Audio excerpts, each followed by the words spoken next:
चलो, तो लिपिड्स क्या है, एक कैटेगरी है। सबसे पहली बात, बायोमोलिक्यूल तो है ही, ठीक है, लेकिन लिपिड्स एक कैटेगरी है ओवरऑल। स्पेसिफिक कोई ऐसा क्या बोल सकते हैं कि कार्बोहाइड्रेट जैसे एक स्पेसिफिक चीज है, एक स्पेसिफिक ऑर्गेनिक कंपाउंड है। लिपिड में एक कैटेगरी है या एक क्लास है लिपिड ओवरऑल, उसके अंदर डिफरेंट वेराइटीज के क्या हैं, कंपोनेंट्स हैं। जैसे कि लिपिड फैट भी हो सकता है, लिपिड वैक्स भी हो सकता है, ठीक है। Fat soluble vitamin also come under the category of lipids. Sterols भी किस में आते हैं, लिपिड्स में। फॉस्फोलिपिड, फॉस्फोलिपिड कहाँ पड़ा था, और ग्लिसराइड्स। ये पांचों छह चीज जो है, ये किस कैटेगरी में आती है, ये किस क्लास में आती है, लिपिड्स की क्लास में। दूसरी बात हम बोले तो जो भी ऐसी चीजें हैं, ऑर्गेनिक कंपाउंड्स हैं जो इनसॉल्युबल हैं वाटर में, these they come under the category of lipids, ठीक है। फॉस्फोलिपिड्स कहाँ पड़ा था, सेल मेम्ब्रेन में पड़ा था ना। सेल मेम्ब्रेन किसकी बनी है, फॉस्फोलिपिड्स की, ठीक है। स्टेरॉल्स क्या होते हैं, कोलेस्ट्रॉल जैसे की, ठीक है। तो ये सब किसके अंडर आते हैं, ये सब आती है चीजें लिपिड्स के अंदर। और लिपिड्स क्या है, जो ऑर्गेनिक कंपाउंड्स वाटर में इनसॉल्युबल है, they all come under the category of lipids. तो सॉल्युबल किस में है, सॉल्युबल है ऑर्गेनिक सॉल्वेंट्स में, ठीक है। पहली बात तो ये हो गई। उसके बाद देखते हैं, हमने अभी लास्ट स्लाइड में देखा था कि लिपिड्स जो बने हैं उनका बेसिक यूनिट है फैटी एसिड प्लस ग्लिसरॉल, ठीक है। तो एक एक करके देखते हैं कि what is this fatty acid and what is this glycerol, एक एक करके इनको देखते हैं। पहले देखते हैं फैटी एसिड क्या है। फैटी एसिड नाम से ही पता लग रहा है कोई एसिडिक कंपाउंड है, ठीक है। एसिडिक कंपाउंड में क्या होता है, COOH ग्रुप होगा, कार्बोक्सिल ग्रुप, ठीक है। तो ऐसा कोई कार्बोक्सिल ग्रुप जिसपे एक R अटैच्ड है, और R कैसे वेरी कर सकता है, R वेरी कर सकता है सिंगल कार्बन कंपाउंड से 19 कार्बन कंपाउंड की चेन तक, ठीक है। COOH इस पे सिंगल कार्बन भी हो सकता है और एक लॉन्ग कार्बन की चेन भी हो सकती है। तो अगर कोई ऐसा कंपाउंड मिल रहा है तो उसको हम बोल देते हैं फैटी एसिड। मोस्टली क्या होता है, लंबी कार्बन की चेन होती है, कहां तक, 19 कार्बन तक की भी चेन हो सकती है, ठीक है। तो ऐसा कंपाउंड एक फैटी एसिड क्या है, कार्बोक्सिल ग्रुप जो अटैच्ड है R से, और R क्या है, मिथाइल, इथाइल, या फिर higher number of CH2 group, higher कितने, 1 to 19 कार्बन तक की चेन उस पर अटैच्ड होगी COH पे, ठीक है। इसके दो एग्जाम्पल आपकी बुक में दिए हैं, पामेटिक एसिड और आर्किडोनिक एसिड, ठीक है। पामेटिक एसिड में क्या है, 16 कार्बन का टोटल कंपाउंड है, ठीक है। इसमें क्या है, 16 कार्बन चेन है, ठीक है। आर्किडोनिक में क्या है, 20 कार्बन है, ठीक है। 20 कार्बन लाइन से लगे होंगे तो ये क्या बन जाएगा, फैटी एसिड। कौन सा, आर्किडोनिक एसिड, ठीक है। ये दोनों नाम याद रखने हैं। दूसरी बात, फैटी एसिड्स दो तरीके के होते हैं, सैचुरेटेड, अनसैचुरेटेड, ठीक है। ये सैचुरेटेड का डायग्राम है, this is saturated fatty acid. Saturated fatty acid उन्हें बोलते हैं जिनमें क्या है, लॉन्ग कार्बन की चेन, यहां देखो कार्बोक्सिल ग्रुप तो ये लगा हुआ है, और इससे क्या अटैच्ड है, एक लॉन्ग कार्बन चेन अटैच्ड है, ठीक है। लॉन्ग कार्बन चेन में क्या है, कोई भी डबल बॉन्ड नहीं है, कार्बन की जितनी भी वैलेंसी है वो सब हाइड्रोजन से, या इधर तो कार्बन से फिल्ड है और बाकी जो बचा वो हाइड्रोजन से फिल्ड है। यानी कि फिल्ड है इसका मतलब वो सैचुरेटेड है, फुल है, उस पर कोई स्कोप नहीं है कि हम और कोई ब्रेक करके क्या लगा दें, हाइड्रोजन लगा दें, ठीक है। तो these kinds of fatty acid जो क्या है, विदाउट डबल बॉन्ड्स हैं, यानी कि वो फुली सैचुरेटेड है, उनको बोलते हैं सैचुरेटेड फैटी एसिड्स, ठीक है। दूसरे हो गए अनसैचुरेटेड फैटी एसिड्स।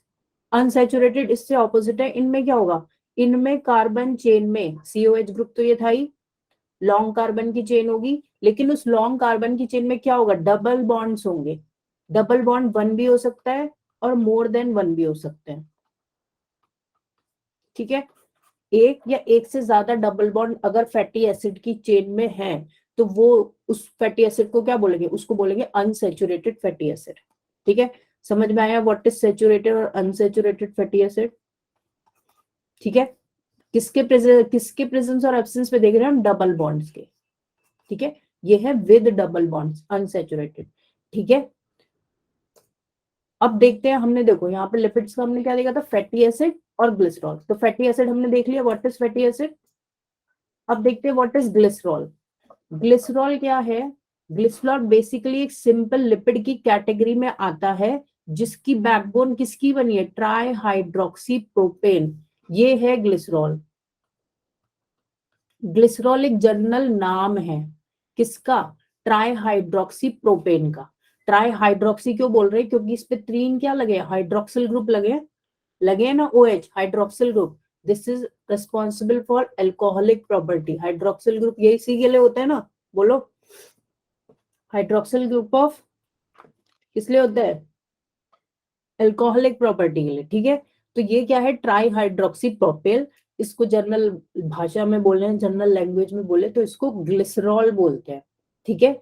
जब यही ग्लिसरॉल किसी फैटी एसिड चेन से कनेक्ट हो जाता है, ग्लिसरॉल क्या होगा, फैटी एसिड की चेन के साथ कनेक्ट हो जाएगा, तो वो लिपिड बना लेता है, ठीक है। वो लिपिड का फॉर्मेशन करता है, क्यों, क्योंकि इसमें तो OH है, ग्लिसरॉल में OH है ना, और फैटी एसिड में क्या है, COOH है, ठीक है। फैटी एसिड में COH था, इसमें क्या होगा, दोनों में रिएक्शन होगी और ये एस्टर का फॉर्मेशन करेंगे। एस्टर फॉर्मेशन के लिए क्या चाहिए होता है, एक अल्कोहलिक ग्रुप और एक कार्बोक्सिल ग्रुप। तो अल्कोहलिक ग्रुप किससे आ रहा है, ग्लिसरॉल से, और एसिडिक ग्रुप किससे आ रहा है, फैटी एसिड से।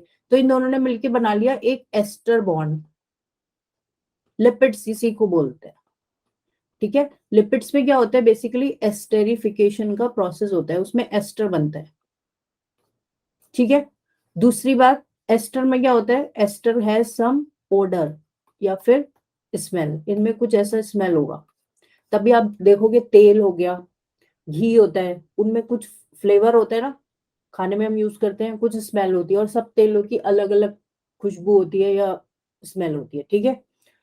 तो ये एक पॉइंट था, ये आपने देख लिया। मैनी लिपिड्स में क्या है, यही चीज हमने, लेकिन सभी लिपिड्स में मोस्टली में क्या है, ग्लिसरॉल और फैटी एसिड्स है, ठीक है। और क्या होता है, फैटी एसिड एस्टेरिफिकेशन होता है किसके साथ, ग्लिसरॉल के साथ, जो हमने यहाँ पे देखा, ये बन रहा है ना एस्टर, ठीक है।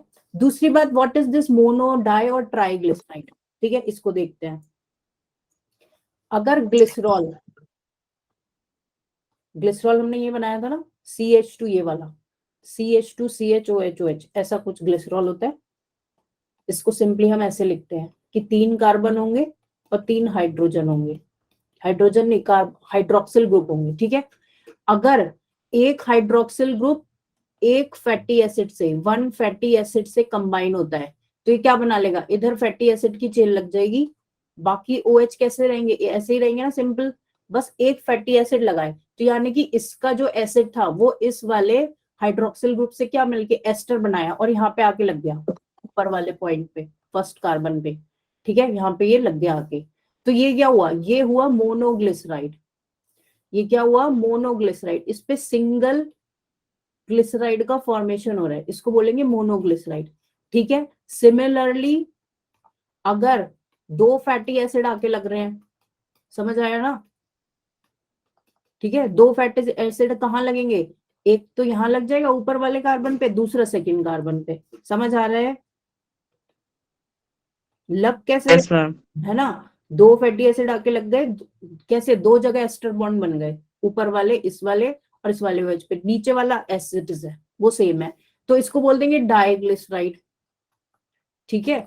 और अगर 3 फैटी एसिड की चेन लग गई आके, ठीक है, फैटी एसिड की चेन ही होगी ना, क्योंकि उसमें 19 कार्बन तक थे, अगर 3 लगेंगी तो इसको बोल देंगे ट्राइग्लिसराइड, ठीक है। ये क्या हो गया, ट्राइग्लिसराइड, यानी कि 3 एस्टर बॉन्ड्स का फॉर्मेशन हुआ, 3 क्या हुए, एस्टेरिफिकेशन के प्रोसेस हुए, 3 चेन लगी, दिस इज ट्राइग्लिसराइड, ठीक है। बैकबोन किसका है, बैकबोन है ग्लिसरॉल का, बैकबोन से मतलब है बेसिक स्ट्रक्चर किसका है, ग्लिसरॉल का। ये देखो, जैसे ग्लिसरॉल था, ये सिंपली क्या है, ये कार्बन चेन क्या है, ग्लिसरॉल है, इस पे यहाँ OH रिप्लेस करके क्या लग गया, फैटी एसिड एक लगा तो मोनोग्लिसराइड, 2 लगा तो डाइग्लिसराइड, और 3 फैटी एसिड लग गए तो ये क्या बन गया, ये बन गया ट्राइग्लिसराइड, ठीक है, ये बन। मैम 3 ही ग्लिसराइड होते हैं। हम्म मैम 3 ही जैसे बेसलाइड होते हैं। 3 के अलावा तो लग ही नहीं सकता ना, OH 3 ही है ना, तो बाकी एस्टर बॉन्ड कहाँ बनेगा?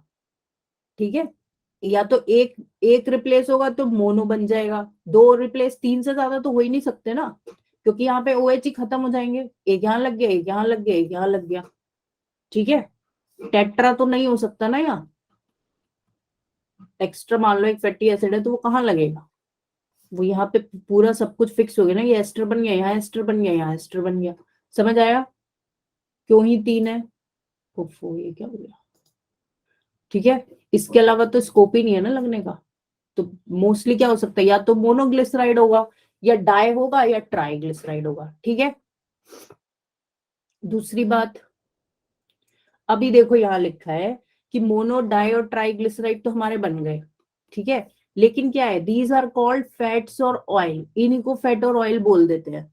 ठीक है, डिपेंडिंग ऑन कि इस पे फैटी एसिड की चेन कैसे आके लगी है, कौन सी लगी है, यानी कि फैटी एसिड की चेन कैसी है, सैचुरेटेड है या अनसैचुरेटेड है। जो सैचुरेटेड फैटी एसिड होते हैं वो कैसे होते हैं, वो सॉलिड होते हैं रूम टेम्परेचर पर, सॉलिड होते हैं रूम टेम्परेचर पर।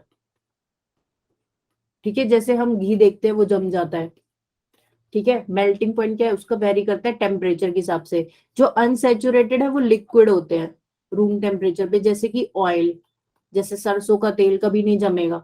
ठीक है, वेजिटेबल ऑयल, पाम ऑयल आता है, ऑलिव ऑयल होता है, सनफ्लावर ऑयल होता है। ये क्या होता है, ऑयल कभी जमते थोड़ी है, ये लिक्विड ही रहते हैं। ये लिक्विड क्यों रहते हैं, क्योंकि जो इनमें डबल बॉन्ड्स हैं वो क्या है, उसकी शेप को लीनियर ना बना के कैसा बनाते हैं, डिस्टॉर्टेड सा बना देते हैं ऐसे।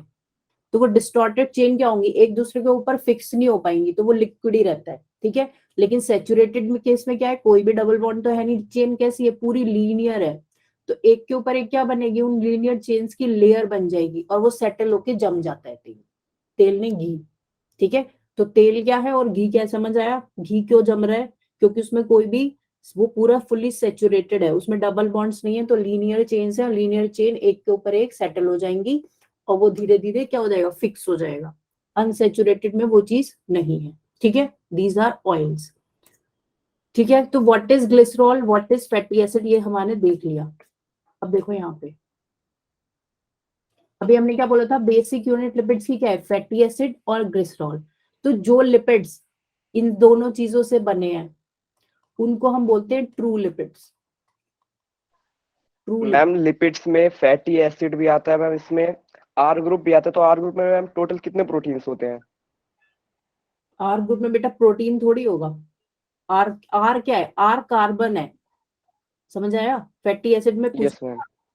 प्रोटीन तो बिल्कुल अलग कैटेगरी है, प्रोटीन और लिपिड तो एक चीज है ही नहीं ना। देखो, आप इसमें पूछ रहे हो, आर इसमें पूछ रहे हो? मैम फैटी एसिड में आर ग्रुप में, हाँ यही तो है तो ना। इसी तो फैटी एसिड में जो ये आर है ना, तो आर, ये मैंने आपको बताया ना, आर कितना हो सकता है, एक कार्बन भी हो सकता है सिंपली, 2 भी हो सकते हैं, 3 भी, 4 भी, 5 भी, 19 कार्बन तक ये हो सकते हैं।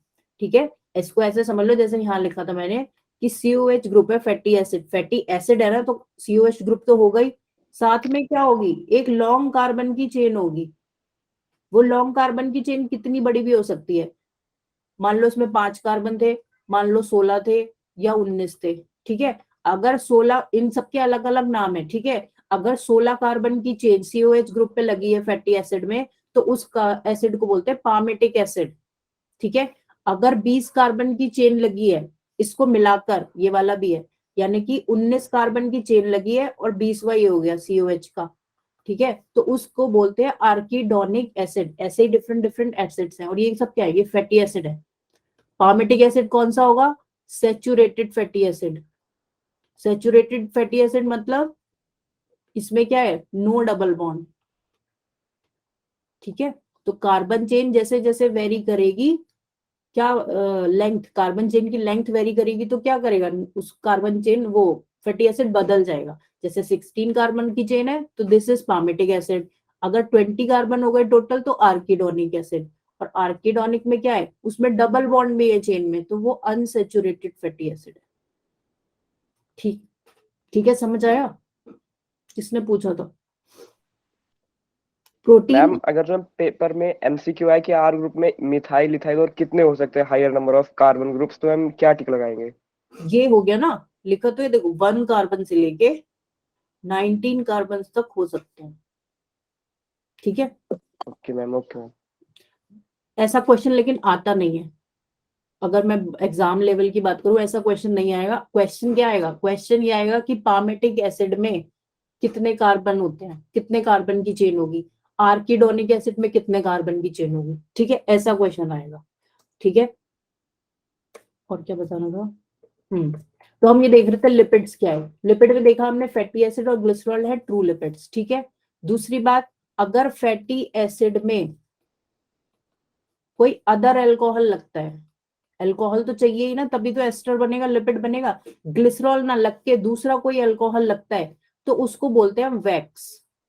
जैसे बी वैक्स, एनिमल वैक्स होते हैं बहुत अलग अलग तरीके के, तो क्या होता है वो वैक्स बन जाता है, उस चीज को बोलते हैं वैक्स। अगर क्या है, फैटी एसिड ग्लिसरॉल तो था ही था, ठीक है, फैटी एसिड प्लस ग्लिसरॉल हमारे पास था, साथ में हमने क्या लगा दिया, एक फॉस्फेट ग्रुप और इसमें ऐड हो गया, तो वो बन जाता है फिर फॉस्फोलिपिड। ठीक है, लिपिड तो ये पहले से था ना, फैटी एसिड और ग्लिसरॉल, इतना पोर्शन क्या था, लिपिड था, लेकिन जब फॉस्फेट लग गया तो वो बन गया फॉस्फोलिपिड। और फॉस्फोलिपिड किस में होता है, हमारी सेल मेम्ब्रेन में। ठीक है, तो ये क्या है, एक तरीके से ये है कंपाउंड लिपिड, क्योंकि इसमें एक एक्स्ट्रा फॉस्फोरस ग्रुप आके लग रहा है, दिस इज कंपाउंड लिपिड। ये तो ट्रू लिपिड था जिसमें सिर्फ फैटी एसिड और ग्लिसरॉल है, जो हमने ट्राइग्लिसराइड्स देखे वो ट्रू लिपिड थे। अगर ग्लिसरॉल ना लग के कोई दूसरा अल्कोहल लगता है फैटी एसिड में तो वो होता है वैक्स, और साथ में अगर फॉस्फोरस आ गया तो होता है कंपाउंड लिपिड। ठीक है, ऐसे ही कोलेस्ट्रॉल क्या होता है, कोलेस्ट्रॉल इज डिराइव्ड लिपिड, वो लिपिड लाइक होता है, उसमें ऐसा फैटी एसिड ग्लिसरॉल की चेन नहीं होती, उसमें कुछ डिफरेंट स्ट्रक्चर होता है। याद सिर्फ ये रखना है कि स्टेरॉल्स का एग्जाम्पल क्या है, कोलेस्ट्रॉल, और वो है एक डिराइव्ड लिपिड। ठीक है, वो है एक डिराइव्ड लिपिड। ठीक है, चलो बस इतना ध्यान रखना, यही चीज यहाँ लिखी है। फॉस्फोलिपिड क्या है, जब क्या हो रहा है, primarily composed of phosphoacyl glycerol, glycerol में क्या है, एक फॉस्फेट ग्रुप आके लग गया है। ठीक है, तो वो हो गया फॉस्फोलिपिड, किसमें है, सेल मेम्ब्रेन। ठीक है, अब देखते देखो न्यूक्लियोसाइड, तो लिपिड हमारा यहाँ पे कंप्लीट हो गया, fatty acid glycerol unsaturated saturated. ठीक है, अब बात करते हैं what are nucleosides and nucleotides. Nucleotide किसका बेसिक यूनिट है, nucleotide is the basic unit of nucleic acids. ठीक है, न्यूक्लिक एसिड बायोमोलिक्यूल था ना, एक क्या था biomolecule, carbohydrate, second is protein, third क्या था, लिपिड्स, फोर्थ हमने देखा न्यूक्लिक एसिड्स। ठीक है, तो न्यूक्लिक एसिड का बेसिक यूनिट क्या है, न्यूक्लियोटाइड्स बेसिक यूनिट। ठीक है, अब न्यूक्लियोटाइड का स्ट्रक्चर देखते हैं वो कैसे बनता है।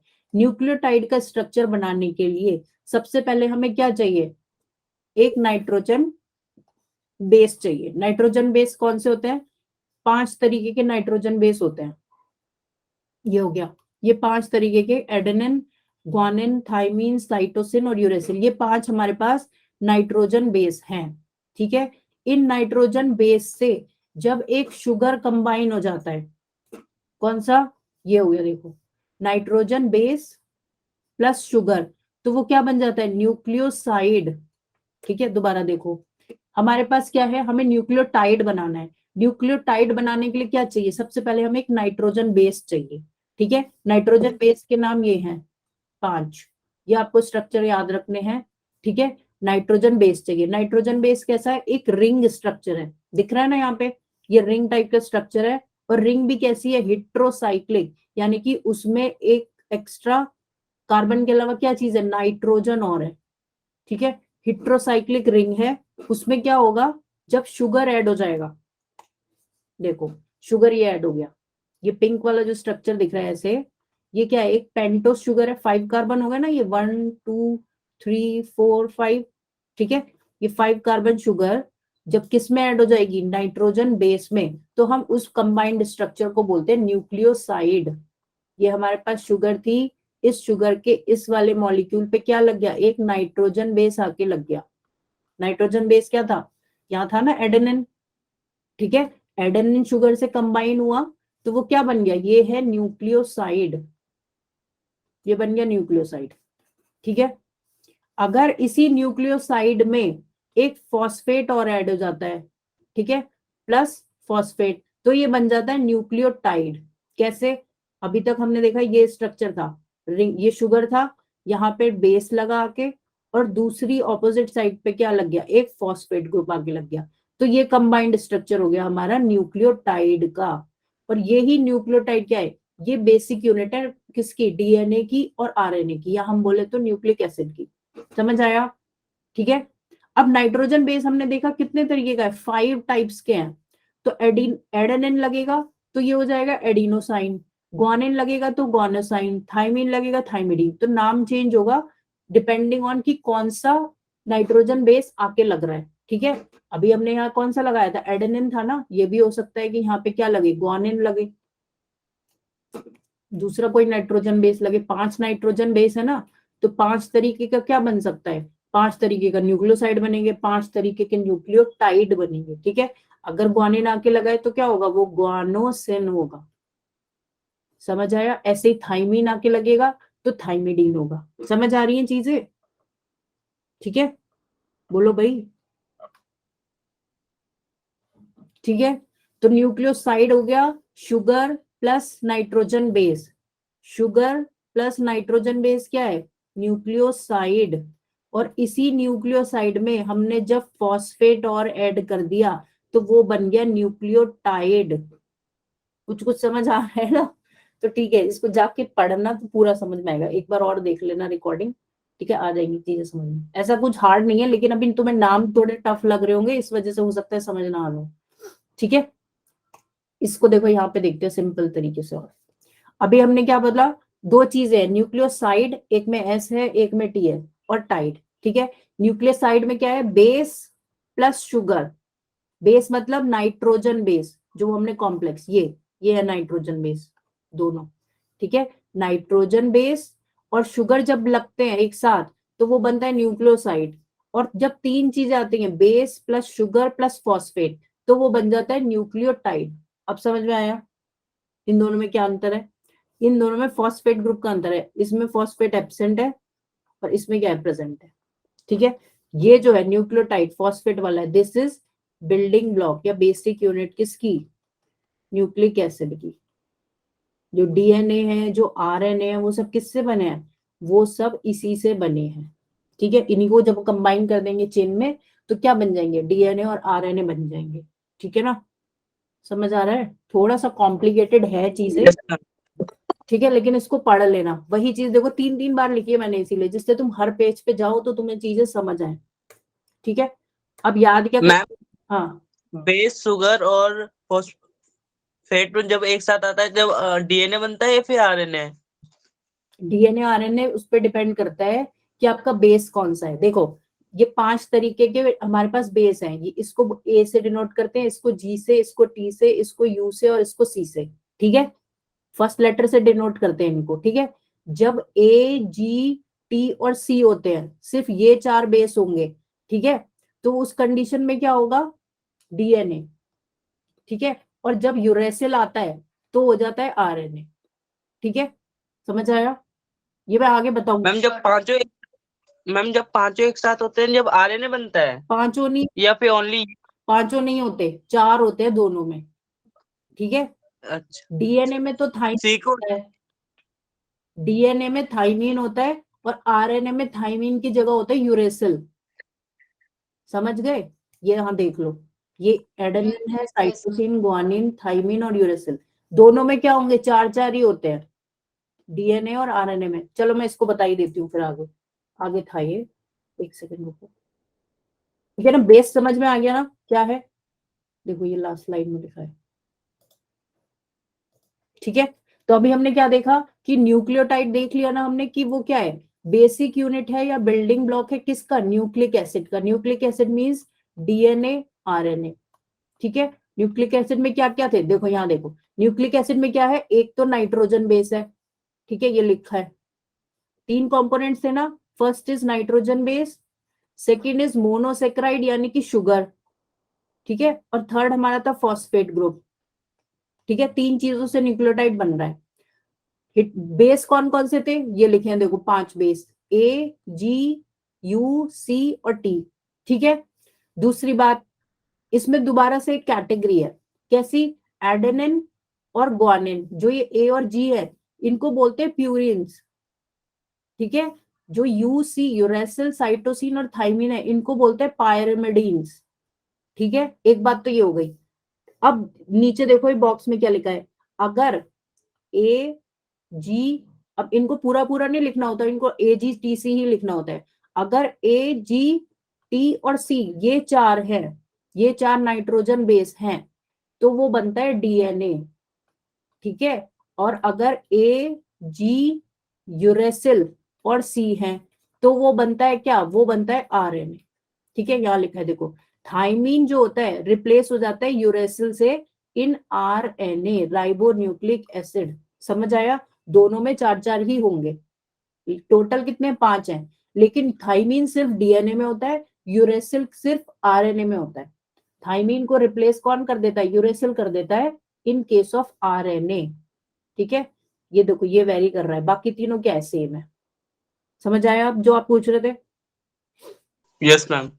तो एक वेरिएशन तो आरएनए, ये देखो ये हम क्या देख रहे हैं, हम ये डीएनए और आरएनए में वेरिएशन ही देख रहे हैं। एक वेरिएशन तो हमने देख लिया कि बेस डिफरेंट है दोनों में, एक में थाइमीन है एक में यूरेसिल है। दूसरा क्या होता है, शुगर भी डिफरेंट होता है। अगर राइबोस शुगर है तो वो क्या बनेगा, आरएनए। अगर डीऑक्सीराइबोस शुगर है तो वो बनेगा डीएनए। ठीक है, शुगर वेरी करेगा, फॉस्फेट इज फॉस्फेट। ठीक है, इसीलिए इसका नाम डीऑक्सीराइबोन्यूक्लिक एसिड है। डीएनए का नाम क्या है, डीएनए का नाम है डीऑक्सीराइबोन्यूक्लिक एसिड। डीऑक्सी क्यों बोल रहे हैं, क्योंकि इसमें डीऑक्सीराइबोज शुगर है। ये क्या है, ये शुगर है। और आरएनए को राइबोन्यूक्लिक एसिड क्यों बोल रहे हैं, क्योंकि इसमें राइबोज शुगर है। समझ आया, तो डीएनए और आरएनए में 2 वेरिएशन है, एक तो शुगर का, राइबो आरएनए में राइबोज शुगर है और डीएनए में डीऑक्सीराइबोज शुगर है। ठीक है, और क्या है, यूरेसिल किसमें है, आरएनए में, और यूरेसिल की जगह डीएनए में क्या है, थाइमीन। समझ आया, बेस का वेरिएशन है और शुगर का वेरिएशन है, यही डिफरेंस है डीएनए और आरएनए में। ठीक है, और ये चीज याद रखनी है कि प्यूरिन बेसिस कौन से हैं, एडेनिन और ग्वानिन। पायरिमिडीन्स कौन से हैं, साइटोसिन, यूरेसिल और थाइमीन। ठीक है, तो ये हमारा न्यूक्लिक एसिड ओवरऑल है। इसके बाद हम आगे डीएनए का स्ट्रक्चर भी पढ़ेंगे एक स्लाइड में, तो और समझ में आएगा। ये समझ में आ गया, बोलो भाई।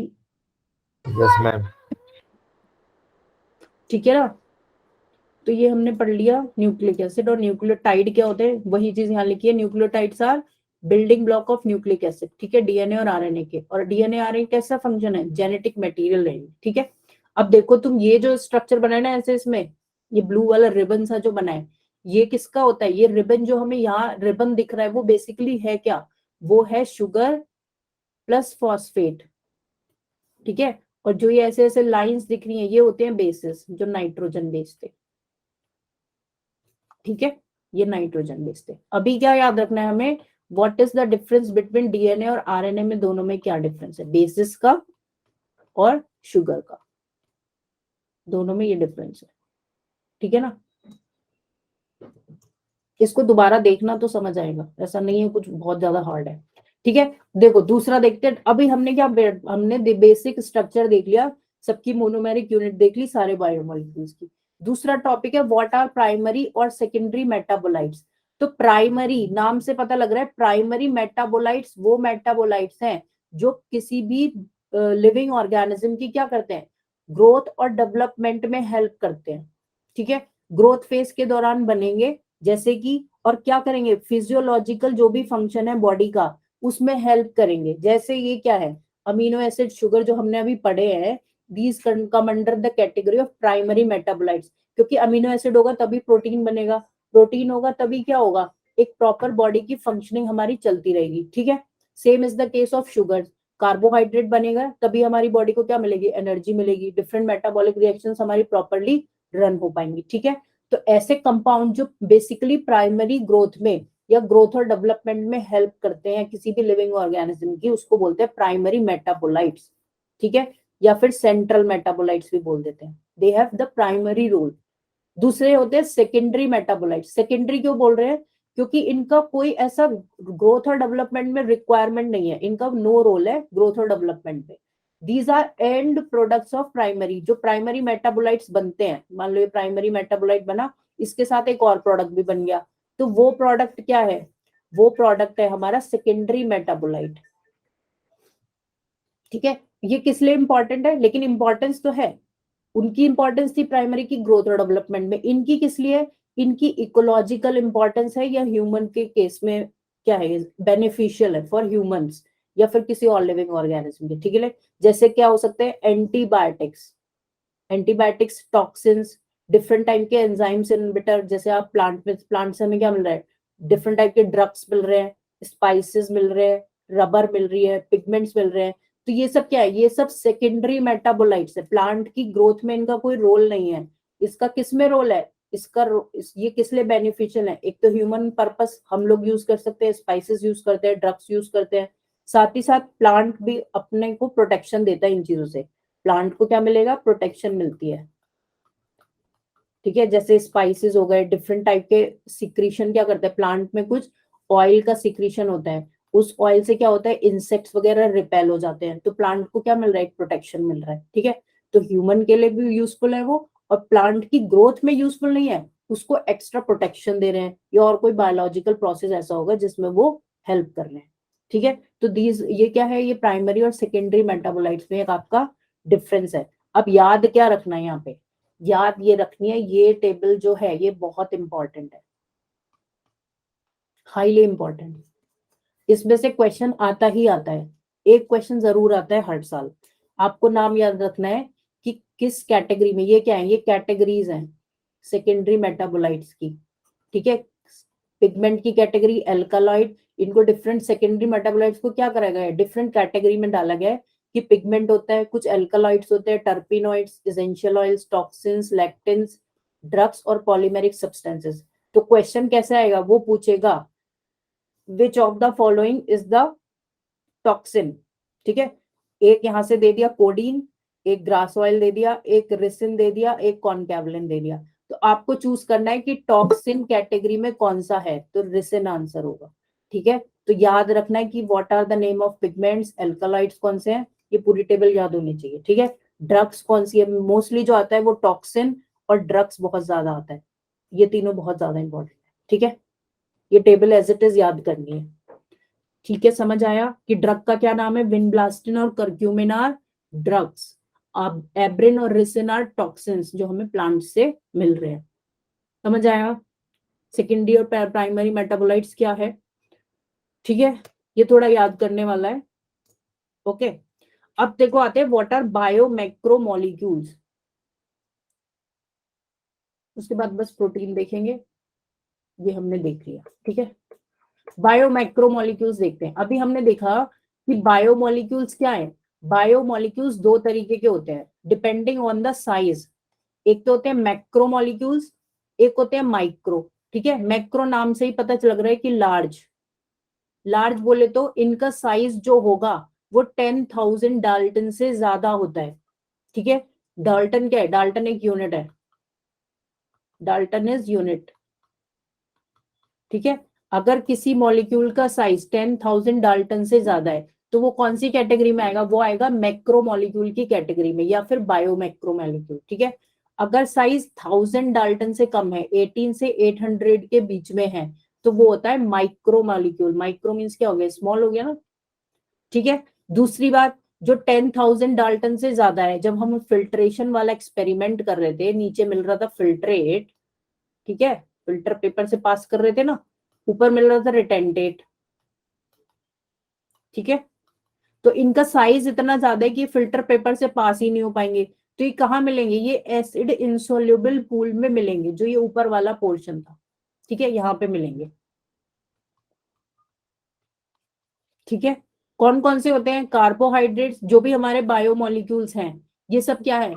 ये सब मैक्रोमोलिक्यूल्स है, इनका साइज बहुत ज्यादा है, 10,000 डाल्टन से ज्यादा है। ठीक है, माइक्रोमोलिक्यूल्स क्या है? जो स्मॉल है साइज में तो वो फिल्टर पेपर से पास होके कहाँ मिलेंगे, यहाँ फिल्ट्रेट में मिलेंगे माइक्रो, क्योंकि साइज स्मॉल है, एसिड में सॉल्युबल है, तो ये क्या हो गए, ये नीचे आ जाएंगे फिल्टर पेपर से पास होके और हमें फिल्ट्रेट में मिलेंगे।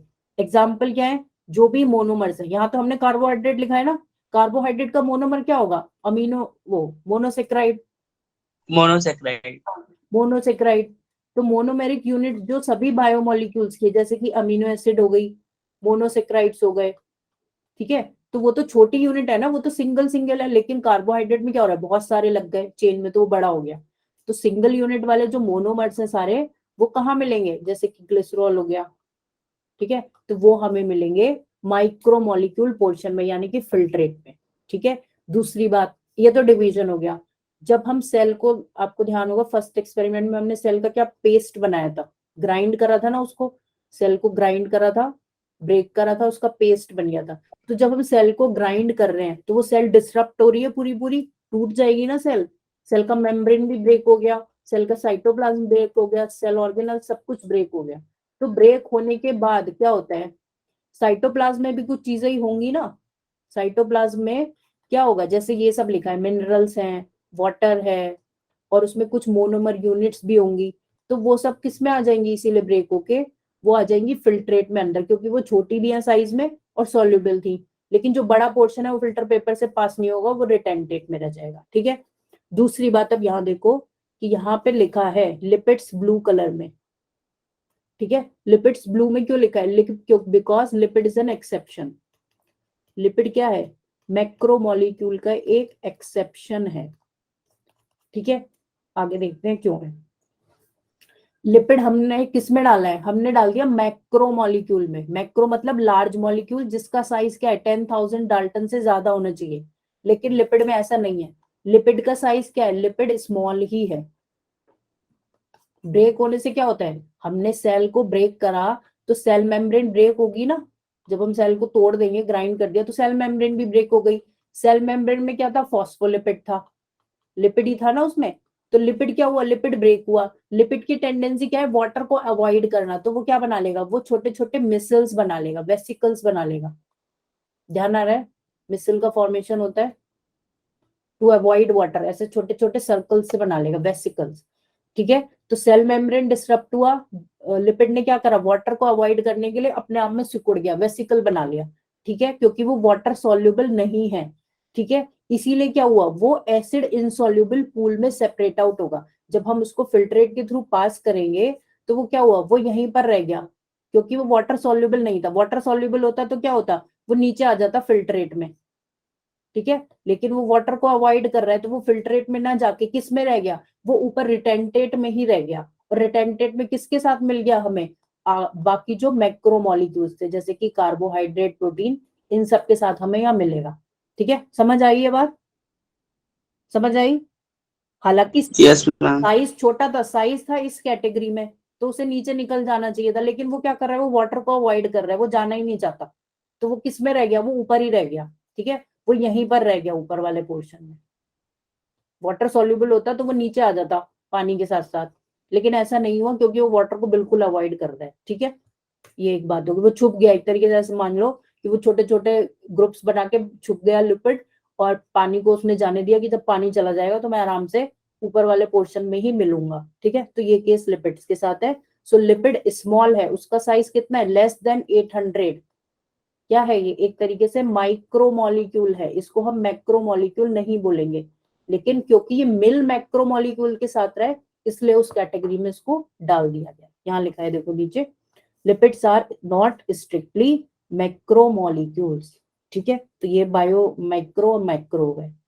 दूसरी बात, मैम हाँ बोलो। मैम अगर क्वेश्चन है कि लिपिड माइक्रो है या फिर बोलो, माइक्रो है या माइक्रो है, यही पूछ रहे हो ना। ऐसा क्वेश्चन आएगा तो आपको यही एक्सप्लेनेशन देना है कि हमें मिलता तो वो मैक्रो की कैटेगरी में है, लेकिन लिपिड इज, यही लाइन लिखनी है exactly, is not strictly macro molecule. ऐसा क्वेश्चन आपकी एनसीईआरटी में लास्ट में दिया भी है, उस क्वेश्चन को देखना, उसका आंसर यही होगा। आपको यही लिखना है कि लिपिड मिलता तो उसमें है मैक्रोमोलिक्यूल की कैटेगरी में, लेकिन लिपिड एक मैक्रोमोलिक्यूल नहीं है। सीधा सीधा लिख देना, नहीं है, बिकॉज उसका साइज क्या है, लेस देन 800 डाल्टन। सीधा सीधा लिखना है, ये बुक में लिखा है इसलिए बता रही हूँ, ठीक है। मिलता वो मैक्रोमोलिक्यूल, फिर उसके बाद लिखना लेकिन मिलता ये मैक्रोमोलिक्यूल के सेक्शन में है जब हम सेल को फिल्टर कर रहे हैं। क्यों मिल रहा है, क्योंकि वो वाटर इनसोल्यूबल है, वो वाटर को अवॉइड कर रहा है, तो वो नीचे ना जाके फिल्ट्रेट में ऊपर ही रह जाता है। आगे समझ में? अगर मैम नीट में आया ऐसा क्वेश्चन तो फिर नीट में ऐसे क्वेश्चन, कंफ्यूजिंग क्वेश्चन नहीं आते, उन्हें भी पता है बच्चे आंसर देंगे तो कैसे देंगे, ठीक है ना। और अगर आता है, वैसे तो आएगा नहीं, ऐसा कंफ्यूजिंग क्वेश्चन नहीं आता, तो आपको लिपिड माइक्रो में ही मार्क करना है, ठीक है, क्योंकि आप साइज देखो ना, साइज तो छोटा ही है। ये बात जो इतनी सारी लिखी है, ये सिर्फ ये जस्टिफाई करने के लिए लिखी है कि वो मैक्रोमोलिक्यूल के साथ क्यों हमने यहाँ पर रख दिया है, ठीक है। अगर क्वेश्चन आएगा, हालांकि ऐसे कॉन्फ्लिक्टिंग क्वेश्चन आते नहीं है, क्योंकि उन्हें भी पता है मार्किंग तो उन्हें करनी है, तो वो किसको आंसर देंगे, ठीक है। तो अगर आता है इनकेस, तो आपको किस में रखना है, उसको माइक्रो में ही रख देना है। अगर फिर हो सकता है ना, क्वेश्चन कैसे आ रहा है इस पे भी डिपेंड करता है, हो सकता है वो क्वेश्चन ऐसा फ्रेम करे कि तब उसका आंसर आपको मैक्रो देना हो, ठीक है। समझ आ रहा है, क्वेश्चन ऐसा फ्रेम होगा कि एक ही आंसर होगा, या तो माइक्रो या मैक्रो। लेकिन अगर सब्जेक्टिव क्वेश्चन एग्जाम में आता है तो you have to explain all this, ये पूरा एक्सेप्शन आपको एक्सप्लेन करना है, ठीक है। समझ आ रही है? दूसरी बात, ये टेबल इंपॉर्टेंट है, दिस टेबल इज इंपॉर्टेंट। इससे क्या आ जाता है, इससे डायरेक्ट आ जाता है, ये एवरेज कॉम्पोजिशन दिया है हमारी एक सिंगल सेल में कि वाटर कितना परसेंट है, प्रोटीन, कार्बोहाइड्रेट, ये सब जो कंपोनेंट्स हैं बायोमोलिक्यूल्स, ये कितना कितना परसेंट हमारी सेल के अंदर प्रेजेंट है, ठीक है। तो एक क्वेश्चन आया हुआ है लिपिड्स पे कि कितना परसेंट लिपिड हमारी सेल में है, तो 2%। तो ये आपको कॉम्पोजिशन याद होना चाहिए, 70% वाटर होता है, ये हमको पता है ऑलमोस्ट, ठीक है। तो ये 3-4 चीजें आपको याद रखनी है कि कितना परसेंटेज इस बायोमाइक्रोमोलिक्यूल का है। समझ आ गया? समझ आया ना? Yes ma'am. मेन चीज ये है, पढ़ने के लिए बहुत कुछ है इस चैप्टर में, साथ साथ पढ़ो, स्कूल में भी पढ़ा रहे हैं, यहाँ भी पढ़ रहे हो, एक बार अपने आप बुक से देखना, ठीक है। चलो ये 2-3 स्लाइड और देख लेते हैं, फिर ये फिनिश हो जाएगा। प्रोटीन्स क्या है, इतना हमें पता लग गया कि प्रोटीन्स का बिल्डिंग ब्लॉक क्या था, अमीनो एसिड्स थे। Amino acid. हाँ, बिल्डिंग ब्लॉक क्या है, अमीनो एसिड्स, ठीक है, शॉर्ट में लिखते हैं। तो क्या हो गया, linear chain of amino acid. तो जब एक अमीनो एसिड, एक से एक तो नहीं होगा, जो बहुत सारे अमीनो एसिड A2 A3 क्या होंगे, AN तक चेन में कंबाइन हो जाएंगे, तो वो क्या बन गया, वो बन गया प्रोटीन, ठीक है। दूसरी बात के लिए, जो अमीनो एसिड्स में बीच में बॉन्ड बनता है उसको बोलते हैं पेप्टाइड बॉन्ड, ठीक है, उसको बोलते हैं पेप्टाइड बॉन्ड। एक अमीनो एसिड दूसरे अमीनो एसिड से जो कंबाइन होगा वो होता है पेप्टाइड बॉन्ड के थ्रू। तो आपको ये याद रखना है, ये हम आगे भी पढ़ेंगे दोबारा, फिलहाल नाम याद रखो कि this is called peptide bond, protein में पेप्टाइड, ठीक है। दूसरी बात, पेप्टाइड बॉन्ड बन रहा है डिफरेंट अमीनो एसिड्स के बीच, इसीलिए प्रोटीन को क्या बोल देते हैं, पॉलीपेप्टाइड, ठीक है। प्रोटीन क्या है, पॉलीपेप्टाइड्स है, ठीक है। थर्ड चीज है हिट्रोपॉलीमर है, ठीक है, हिट्रोपॉलीमर है, होमोपॉलीमर नहीं है। होमोपॉलीमर तब होगा जब सारी मोनोमेरिक यूनिट क्या होंगी, सेम होंगी। जैसे हम कार्बोहाइड्रेट की बात करें कि ग्लूकोज ग्लूकोज ग्लूकोज लाइन से कंबाइन होता चला गया, थाउजेंड्स ऑफ चेन ग्लूकोज की कंबाइन हो गई एक ही चीज की, तब तो वो क्या होगा, होमोपॉलीमर। लेकिन यहाँ पे क्या हो रहा है, प्रोटीन के केस में जितने भी अमीनो एसिड कंबाइन हो रहे हैं वो सब अलग अलग है, ठीक है। जैसे यहाँ पे देखो, इसमें ये क्या दिया है, ये जो ऐसे हेलिक्स ये वाला स्ट्रक्चर है, ये प्रोटीन का स्ट्रक्चर है, ठीक है। इतना पोर्शन जो ये दिया हुआ है आपको, इन्होंने यहाँ पे दिखाया है इलेबोरेट करके, ठीक है। इसी को आगे नीचे दिखाया इन्होंने कि कौन कौन से प्रोटीन है, प्रोटीन के अमीनो एसिड्स के भी नाम होते हैं ना, जैसे हमने देखा सीरीन, ग्लाइसिन। तो ये जो चेन है इतनी जो दिखा रहा है ये, इसमें कौन सा है, पहला सीरीन अमीनो एसिड है, उसके बाद सिस्टीन कंबाइन हुआ, उसके बाद टायरोसिन कंबाइन हुआ, उसके बाद ग्लूटामिक एसिड। तो ये चारों क्या है, अलग अलग अमीनो एसिड कंबाइन हुए हैं ना ये। तो इस, एक सेकंड यार, एक मिनट कॉल आ रहा है, एक सेकंड दो।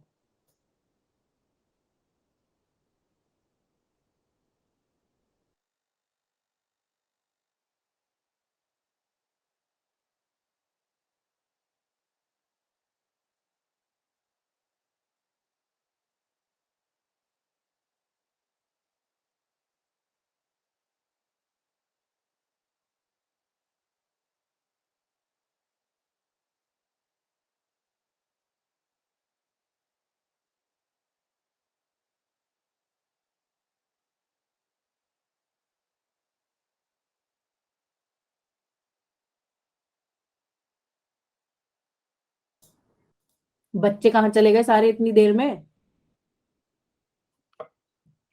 3 ही लोग रह गए, सब भाग गए। ठीक है, चलो कोई बात नहीं, एक भी रहेगा तो मैं उसे भी पढ़ाऊंगी, बाकी सबकी मर्जी है। तो हमें देखना ये था, आप ये देखो ना यहाँ पे सीरीन, ये से आए सब अलग अलग अमीनो एसिड है ना, सीरीन सीरीन तो नहीं लगे लाइन से, पहले सीरीन है, सिस्टीन है, चेंज हो रहा है।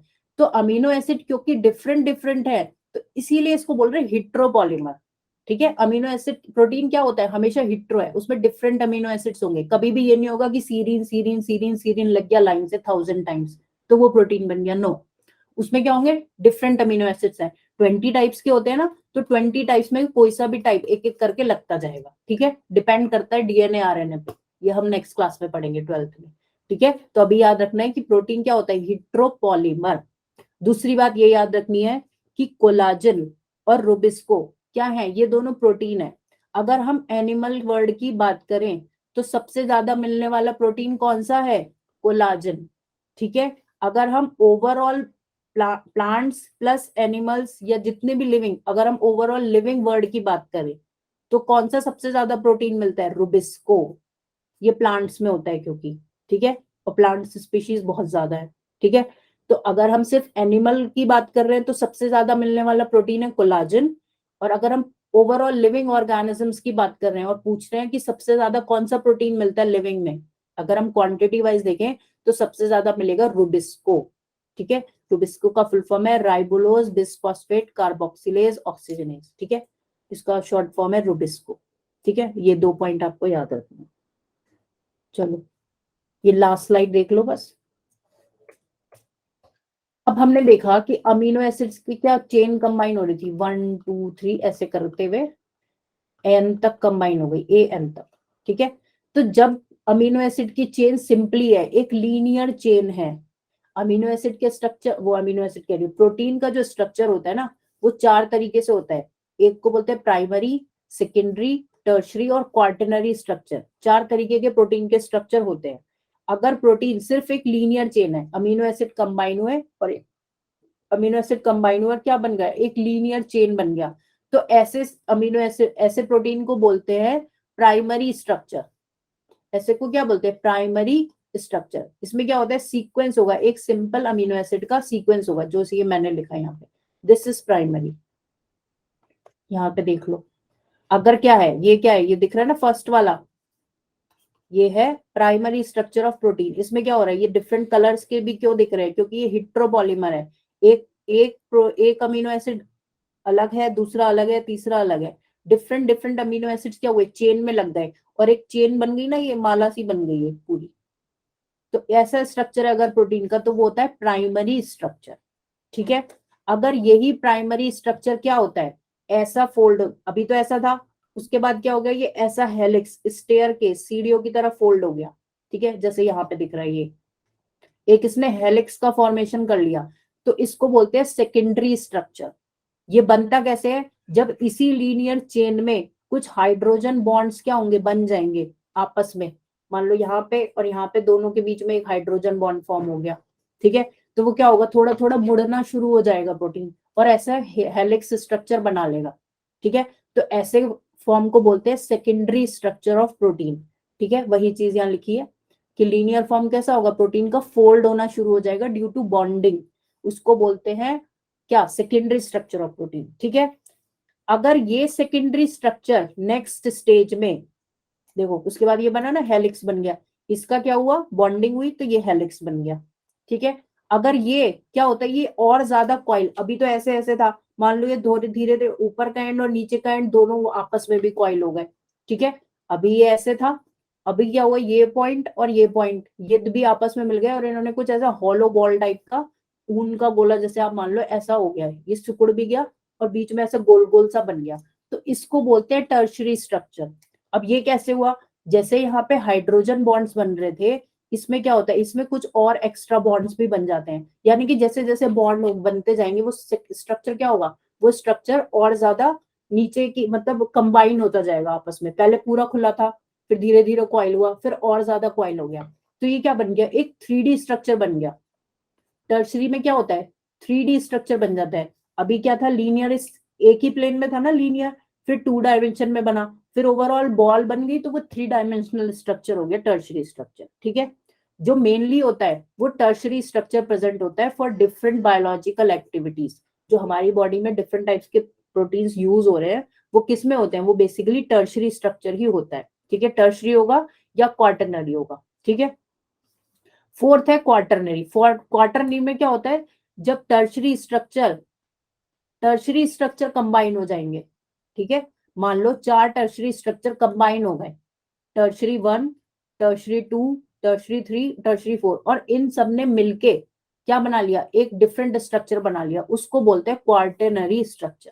ठीक है, assembly of more than 1 polypeptide. Polypeptide क्या है यहाँ पे, टर्शरी।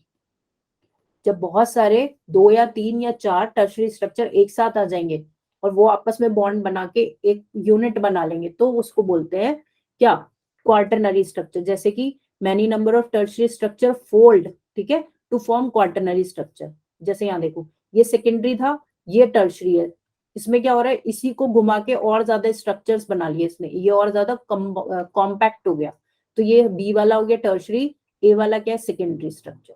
ठीक है, थोड़ा सा चीजें कॉम्प्लिकेटेड है, लेकिन पढ़ोगे 1-2 बार तो समझ आ जाएगी।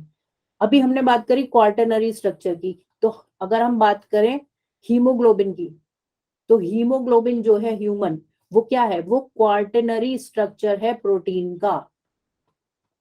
ठीक है, क्वार्टरनरी क्यों बोल रहे हैं, उसके अंदर 4 सब यूनिट्स हैं, यानी कि 4 क्या है, टर्शरी यूनिट्स हैं उसके अंदर, टर्शरी स्ट्रक्चर्स हैं। इनके भी अलग अलग नाम होते हैं। जो हीमोग्लोबिन में 4 यूनिट है, उसमें 2 तो अल्फा यूनिट्स हैं और 2 बीटा यूनिट्स हैं। समझ आया, और वो जब चारों एक साथ आ जाती हैं तब उसको हम बोल देते हैं हीमोग्लोबिन। ठीक है, यहाँ पे देखो, ये टर्शरी था, ये टर्शरी था, जब 2-3 टर्शरी एक साथ आ गए, एक तो यही वाला टर्शरी लाइट ब्लू कलर का, एक एक्स्ट्रा डार्क ब्लू कलर का और आ गया, और दोनों आपस में मिलके काम कर रहे हैं, तो इस केस में क्या हो गया, ये क्वार्टरनरी स्ट्रक्चर बन गया। समझ आया, मैम।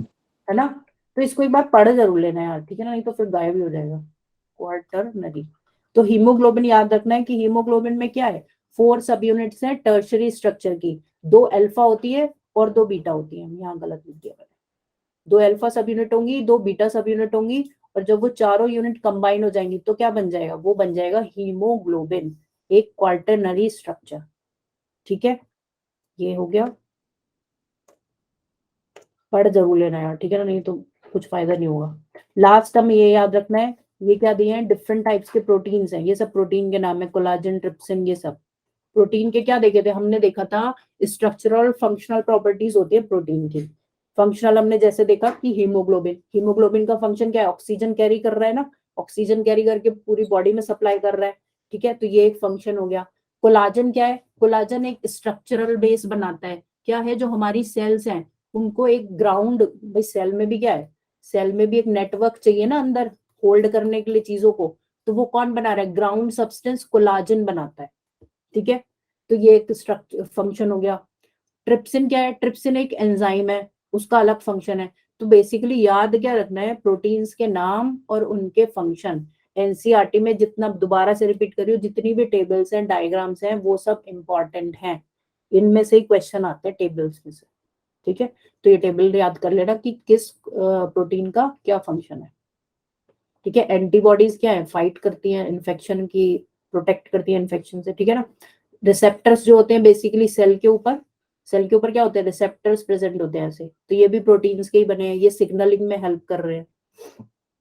टेस्ट सेंसरी देखो, टेस्ट हार्मोन, ये सब क्या है, ये सब प्रोटीन्स ही है। तो ओवरऑल देखा जाए तो बॉडी को रन कौन कर रहा है, रन ही प्रोटीन्स कर रहे हैं। ठीक है, इसके बाद हमने ये देख लिया। ठीक है, इसके आगे नेक्स्ट हम पढ़ेंगे कार्बोहाइड्रेट्स और कैसे ये मोनोमेरिक यूनिट सबकी जो हमने देखी, अमीनो एसिड, मोनोसेक्राइड्स, ये बॉन्ड बना रही है ना, पेप्टाइड बॉन्ड बना रही है, ग्लाइकोसिडिक बॉन्ड बना रही है, वो बॉन्ड्स देखेंगे नेक्स्ट क्लास में कि वो कैसे कैसे बनते हैं, और फिर स्टार्ट करेंगे थोड़ा सा एंजाइम्स।